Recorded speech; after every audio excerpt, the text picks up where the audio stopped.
Hello students, अस्सलाम वालेकुम। मैं वसीम सादिक कुरैशी।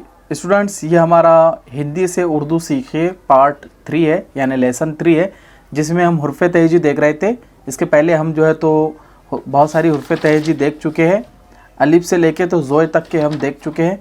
अब तीसरी और फाइनल रहेंगी ये। इसके बाद ये हमारी हुर्फ़े तहेजी जो है तो कंप्लीट हो जाएगी। ठीक है, आज के इस वीडियो के अंदर तो मैं उम्मीद करता हूँ कि पिछला लेसन आपने देखा है और उसकी मश्क आपने की होगी, उसकी प्रैक्टिस आपने अच्छे से की होगी और सारे जो हुर्फ़ है उनको याद कर लिया होगा।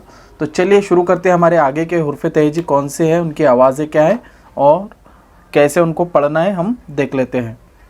सबसे पहले हमारे पास में वो है एन। तो देखिए एन इस तरीके से लिखा जाता है। ये है एन। इसकी जो आवाज़ निकलेंगी वो निकलेंगी ओ की, यानी अलिफ जैसी आवाज़ इसकी रहेंगी ओ की। ठीक है, इसको पढ़ते हैं हम एन। एन और आवाज़ इसकी रहेंगी ओ की, और इंग्लिश में जो इसकी आवाज़ रहेंगी वो ए की रहेंगी। ठीक है, सेम इसी के जैसा दूसरा हुरूफ है वो है गैन। गैन भी सेम लिखने में वैसा ही रहेगा। गैन, इसके ऊपर एक नुक्ता आ जाएगा। ये देखिए नुक्ता लगा दिया हूँ मैंने, तो ये हो गया गैन। अब इसकी आवाज़ जो निकलेंगी वो गो की निकलेंगी, हिंदी में गो। ठीक है, और इसको हम लिखेंगे इस तरीके से, ये है गैन। ठीक है, आवाज़ निकलेंगी गो की, और इंग्लिश में जो इसकी आवाज़ निकलेंगी वो निकलेंगी जी की। ठीक है, तो जी की आवाज़ यहाँ पर निकल रही है, तो एन गैन। तो ये हो गया एन, इसकी आवाज़ ओ की निकल रही है। ये हो गया गैन, तो गैन की आवाज़ गो की निकल रही है। नेक्स्ट हुरूफ जो हमारे पास में वो है एन गैन फे। फे देखिए इस तरीके से बनेगा, ऐसा गोल दायरा। मैंने इसको घोटा हूँ और यहाँ पर देखिए इस तरीके से इसके ऊपर एक नुक्ता है। ठीक है, देखिए ये हो गया फे, यहाँ पर गोलाई रखना है। ठीक है, ये हो गया फे। अब इसकी आवाज़ सुनकर ही आपको लग रहा होगा कि ये है क्या, ये है फो। फो की आवाज़ निकालेंगे। ठीक है, इसको बोलेंगे फे, और आवाज़ कौन सी निकाल रहा है, ये फो की। ठीक है, एन गैन फे। नेक्स्ट है इसमें, ये भी इसी की तरह से रहेगा। उससे भी देखिए यहाँ पर मैंने इसको थोड़ा घोटा हूँ और इस तरीके से मैंने इसको गोल बना दिया हूँ। ठीक है, अब ये क्या है, ये है काफ। इस पे दो नुक्ते ऊपर, काफ। क्या है, काफ। अब काफ की क्या खास बात है, इसको कैंची वाला काफ कहा जाता है। ऊपर दो नुक्ते हैं। एक और काफ आता है, उसको देखेंगे। इसकी आवाज़ जो निकलेंगी वो निकलेंगी को की। ठीक है, और इसको क्या कहेंगे, काफ। काफ आवाज़ निकलेंगी को की। एन गैन फे काफ। नेक्स्ट है, देखिए ये भी काफ है। ठीक है, ये देखिए इसके ऊपर एक ऐसी लकीर आ जाएंगी, ये हो गया काफ। लेकिन ये काफ को, इसको जो है तो जब कुत्ता लिखते हैं तो ये काफ इस्तेमाल होगा, कैंची लिखते हैं तो ये काफ इस्तेमाल होगा। इसीलिए अक्सर इसको ऐसा यूज़ कर लेते हैं कि भाई काफ कैंची का, काफ कुत्ते का। ठीक है, काफ ये भी काफ़ी है। आवाज़ इसकी भी किसकी निकलेंगी, को की, दोनों है। ठीक है, लेकिन ऐसा नहीं कर सकते हैं कि आप इसकी जगह पे इसको यूज़ कर ले, इसकी जगह पे इसको यूज़ कर ले, ये चेंज हो जाएगा तो वर्ड के मीनिंग बदल जाएंगे। ठीक है, इसलिए आपको सही चीज़ सही जगह पे यूज़ करना है। दूसरी जो शक्ल हमारे पास में हुर्फ है वो सेम इसी की जैसा है, इसी तरीके से लमेगा, और एक लकीर नहीं होके इस पर दो लकीरें हैं। ठीक है, ये है गाफ।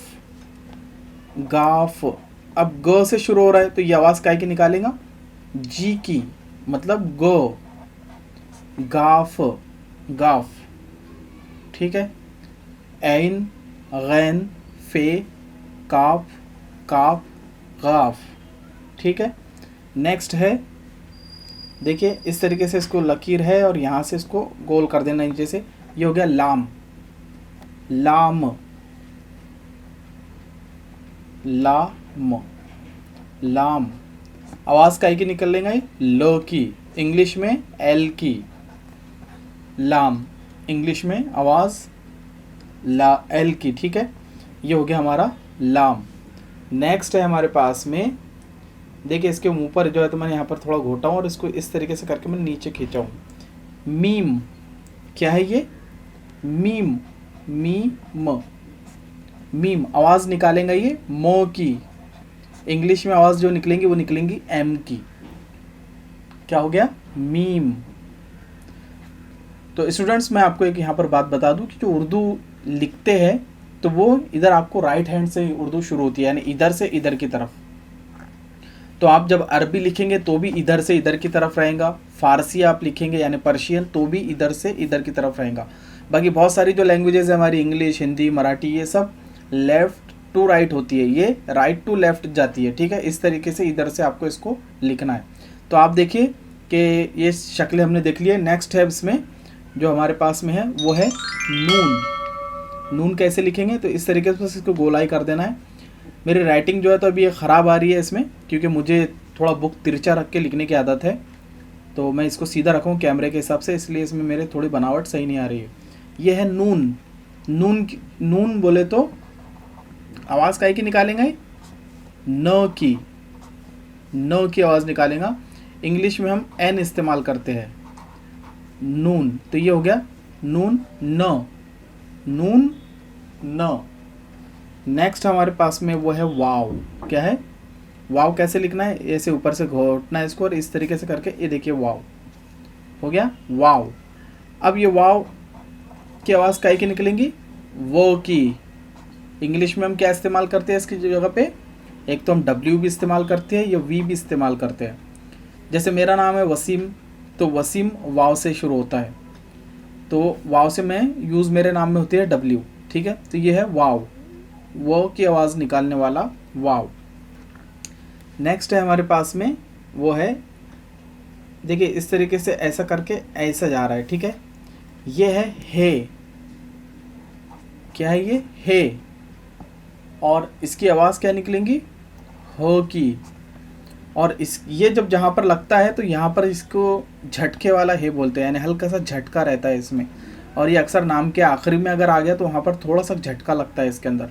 तो जब हम इसको पढ़ेंगे तो हम उसको देखेंगे। ठीक है, हे। अब देखिए यहाँ पर क्या होगा? नून वाव हे। अब यहाँ पर है नेक्स्ट हमज़ा।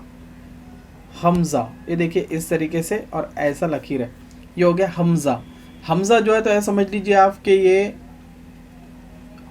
हमज़ा, हमज़ा, हमज़ा जो आवाज़ निकालेगा ये अलिफ की जैसी निकालता है, यानी ओ की। इंग्लिश में बोले तो ए, और ये इसकी आवाज़ जो है तो अलिफ जैसी रहती है। तो ये हम बाद में इसको पढ़ेंगे। नेक्स्ट देखिए यहाँ पर मैं लिखता हूँ तो ये है ये, इस तरीके से गोल, ये है ये। अब ये छोटी ये है। ठीक है, छोटी ये, छोटी ये की जो आवाज़ निकलेंगी वो यो की निकलती है। काहे की? यो, यो। और उर्दू के अंदर जैसे इंग्लिश के अंदर 5 वॉवेल्स होते हैं, कौन से हैं इंग्लिश के अंदर 5 वॉवेल्स?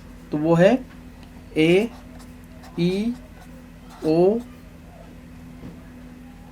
यू और आई, समझो। ठीक है, ये हो गए 5।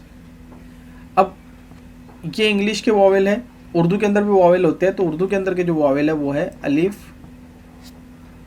वाव और ये 3 उर्दू के वॉवेल है। ठीक है, और इंग्लिश के वॉवेल तो आपको पता ही है।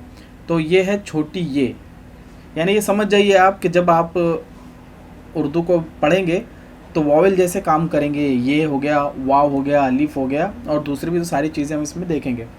नेक्स्ट है हमारे पास में जो है आखिरी हुरूफ है हमारे पास में, वो है ये भी यही है लेकिन ये बड़ी ये है, इस तरीके से रहती है। ठीक है, छोटी ये, बड़ी ये बड़ी ये, यो। आवाज़ इसकी भी यो की निकलेंगी। और ये अक्सर जहाँ पर लग भी जाते हैं तो ये समझ लीजिए कि ये छोटी ये जो है तो ये जो बड़ी ये है ये मात्रे का काम करती है। ठीक है, मात्रे के जैसे यूज़ करेंगे। और ये जो छोटी ये है ये विलेंटी के जैसा यूज़ होंगी। जो हिंदी में हम विलेंटी यूज़ करते हैं तो उस तरीके से ये छोटी ये यूज़ होती है, यानी को की कर देने के लिए हम इसका इस्तेमाल करते हैं। जैसे फॉर एग्ज़ाम्पल अगर हमको लिखना है बी, तो हम क्या करेंगे कि यहाँ पर ये ब, आधा बो लगाएंगे, फिर उसमें छोटी ये नीचे मिला देंगे, तो ये नुक्ता यहाँ लग जाएगा, तो ये हो गया बी। तो ये आप देख रहे हैं कि इसने विलेंटी का काम कर दिया। तो इस तरीके से इसके यूज़ रहेंगे, वो तो सारी चीज़ें आपको वीडियोज़ में मिल जाएंगी।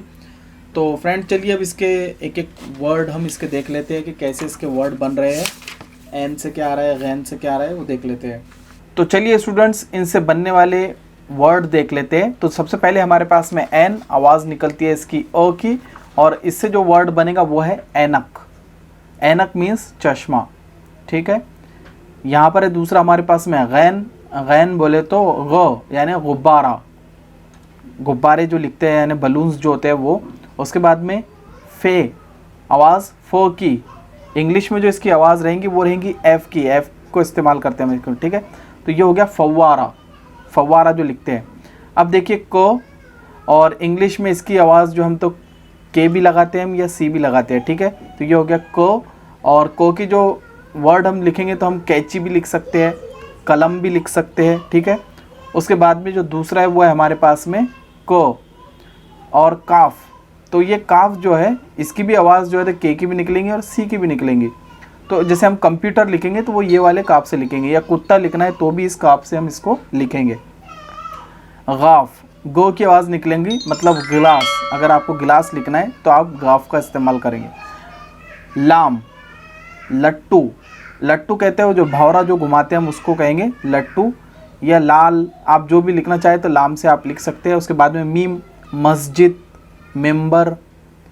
तो ये जो लिखेंगे ये मीम से लिखेंगे, ठीक है। नेक्स्ट देखिए यहाँ पर नून, नून से नल। वाव, वरक, या मेरा नाम है वसीम, ऐसे आप इससे लिख सकते हैं। उसके बाद में है, ये है हवाई जहाज़, हवाई जहाज़। हमज़ा, तो हमज़ा मैंने बता दिया आपको, हमज़ा कैसा है, अलिफ के जैसा है, ठीक है। उसके बाद में ये, तो यक्का या याद या यौम, ये वर्ड हम इसके लिए इस्तेमाल कर सकते हैं। देखिए ये वाला, तो ये मैंने बताया आपको कि यहाँ पर ये मात्रे जैसा काम करता है। देखिए जैसे मेरे को लिखना है रेल, तो आप देख रहे हैं कि जब इसको हम किसी हुर्फ के साथ मिलाते हैं तो इसके नीचे दो नुक्ते लग जाते हैं, ये इस तरीके से रहता है। यानी किसी से मिलाना है हमको इसको तो वो इस तरीके से आ जाता है, यानी नीचे दो नुक्ते लगे हुए रहते हैं, ठीक है। तो ये है। अब देखिए मैं बताता हूँ आपको कैसे। जैसे मैंने बताया आपको रेल, तो ये र लिखा हूँ मैंने, और ये देखिए यहाँ पर ये लाम इधर है और इसके नीचे दो नुक्ते हमने लगा दिए। तो ये जो दो नुक्ते लगे हुए हैं ये बड़ी ये है, ठीक है। तो ये कैसे चेंज होता है, कैसे इसको यूज़ करते हैं, तो हम एक एक करके सारी चीज़ें देखेंगे। बहुत ईजी है, कोई बहुत कॉम्प्लिकेटेड नहीं है, बस आपको क्या करना है इसकी प्रैक्टिस करते रहना है। तो स्टूडेंट्स मैं उम्मीद करता हूँ कि ये वीडियो भी आपको पसंद आया होगा। हर वीडियो की तरह इस वीडियो को लाइक कीजिए, अपने दोस्तों में शेयर कीजिए, चैनल को ज़रूर सब्सक्राइब कीजिए। चलिए मिलते हैं फिर अगले वीडियो के अंदर, तब तक के लिए अपना ख्याल रखिए, हमें दुआ में याद रखिए। अस्सलामु अलैकुम।